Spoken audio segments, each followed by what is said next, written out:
V súčasnosti som 5 rokov od ukončenia liečby. Ako žijem teraz? Žijem viac prítomnosťou. Nezaoberám sa toľko minulosťou, nezaoberám sa vôbec budúcnosťou.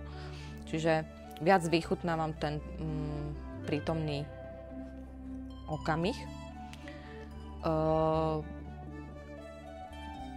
Keď by som sa pozrela na rakovinu, že čo v mojom živote znamenala, bol to zlomový bod v zmysle nakopnutia úplne iného pohľadu. Ako keď idete na ceste, idete po jednej strane a naraz sa otočíte 180 stupňov.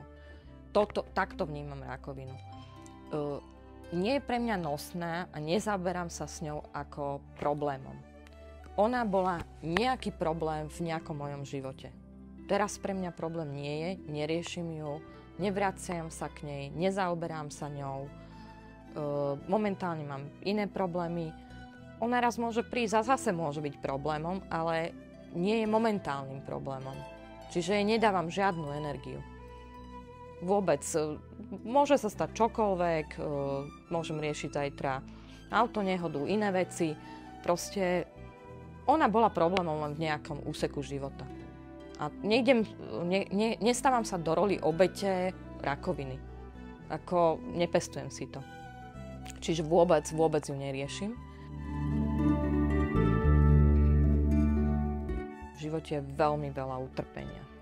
To som si uvedomila viac ako predtým. Toho utrpenia je obrovské množstvo v každom jednom z nás. To mi je ľúto, to mi je veľmi ľúto a stále ma to viac a viac ako tak bolí, že to je. Tu sa môj pohľad zásadne líši od kresťanského pohľadu, lebo buddhistický pohľad je ten, že život je utrpenie a ľudia chcú byť šťastní a kresťanstvo, že cez to utrpenie sa učíme. Ja keď to utrpenie sama zažívam utrpenie, tak ja sa ho snažím len prežiť. To znamená, že si hovorím, že zajtra vyjde slnko. Dneska je búrka, nejako tú búrku treba prežiť a zajtra vyjde slnko. Ono síce po slnku zase príde búrka, lebo toto je život, toto je proste tak, strieda sa to.